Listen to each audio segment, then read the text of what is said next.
Halo semuanya, nama saya Bernadette Della Aurelia dari kelas 11 MIPA 6. Di video kali ini saya akan menjelaskan tentang pengangguran dari mata pelajaran ekonomi. Selamat menyaksikan. Pertama yang akan saya bahas di sini adalah apa itu pengangguran. Jadi, seseorang dikatakan pengangguran adalah ketika satu, sedang tidak bekerja tapi sedang mencari pekerjaan. Yang kedua, sedang menyiapkan usaha baru. Yang ketiga, sudah mendapat pekerjaan tapi belum mulai bekerja. Yang keempat, tidak memiliki pekerjaan karena merasa tidak mungkin mendapat pekerjaan atau yang disebut discouraged worker, misalnya karena ada kecacatan tubuh atau disabilitas. Lalu poin kedua yang akan kita bahas adalah apa penyebab dari pengangguran. Jadi, penyebab dari pengangguran yaitu yang pertama, penurunan permintaan tenaga kerja. Yang kedua, kemajuan teknologi. Mesin-mesin semakin kompleks, semakin mudah digunakan, dan semakin mampu melakukan banyak pekerjaan. Yang ketiga, kelemahan pasar tenaga kerja. Serikat kerja dan pemerintah dianggap terlalu ikut campur dalam pasar tenaga kerja, sehingga menyebabkan munculnya pengangguran.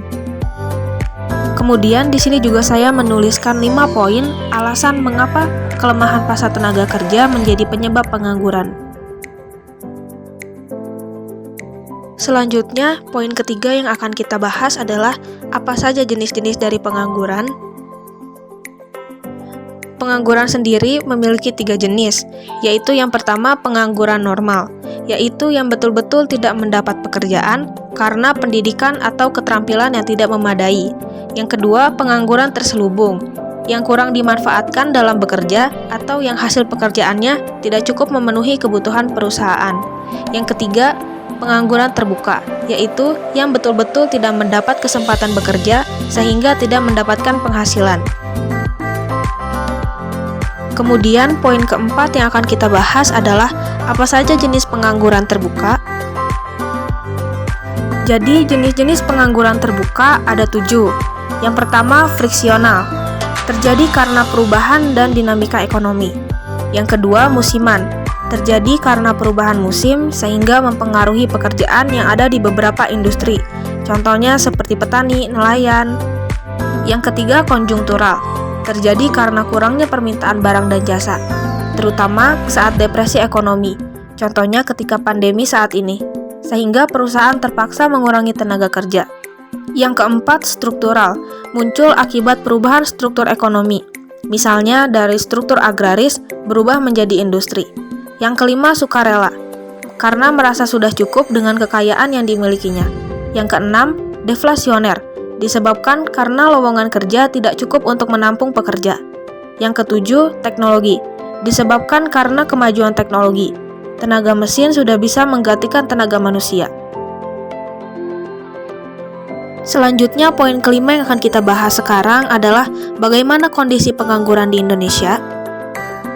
Jadi, faktor demografis mempengaruhi jumlah dan komposisi angkatan kerja di Indonesia. Pada saat ini, pengangguran di Indonesia mencapai tahap yang mengkhawatirkan. Tingkat pengangguran terbuka berjumlah sekitar 10,9 juta, atau dengan kata lain, ada 10,9 juta orang di Indonesia yang tidak punya pekerjaan. Masalah ketenaga kerjaan di Indonesia sangat besar dan kompleks, karena menyangkut jutaan jiwa. Dan kompleks masalahnya mempengaruhi sekaligus dipengaruhi oleh banyak faktor yang saling berinteraksi mengikuti pola yang tidak selalu mudah dipahami. Meskipun Indonesia cukup berhasil menurunkan angka kelahiran dan kematian secara berkesinambungan, hal ini justru berdampak kepada pertumbuhan penduduk usia kerja yang jauh lebih cepat daripada pertumbuhan penduduk secara keseluruhan. Sekarang poin keenam yang akan kita bahas adalah apa saja dampak dari pengangguran. Dampak dari pengangguran ada 3. Yang pertama, dampak ekonomi, biaya peluang yang timbul karena hilangnya pendapatan dan menurunnya hasil produksi. Nilai GDP akan menurun dan pendapatan nasional akan berkurang bersamaan dengan turunnya standar hidup. Yang kedua, dampak sosial, sering dihubungkan dengan naiknya angka kejahatan, ketergantungan narkoba dan alkohol, masalah kesehatan para pengangguran, angka bunuh diri yang lebih tinggi, retaknya keluarga, dan hilangnya harga diri, serta kepercayaan diri para pengangguran. Yang ketiga, dampak individu dan keluarga. pengangguran akan lebih mengalami kesulitan ekonomi dan menghadapi masalah sosial karena pendapatan mereka yang akan hilang, dan mereka harus menghadapi penilaian buruk dari masyarakat setempat karena pengangguran biasanya dinilai buruk oleh lingkungannya. Nah, sekarang poin terakhir yang akan kita bahas, yaitu bagaimana cara mengatasi pengangguran. Nah, di sini saya ada 5 poin cara mengatasi pengangguran. Yang pertama, membuka lapangan kerja.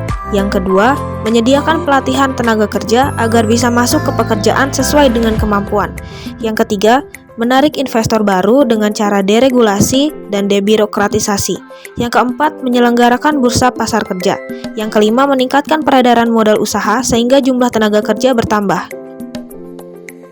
Saya kira cukup penjelasan saya tentang pengangguran di video kali ini. Terima kasih sudah menonton.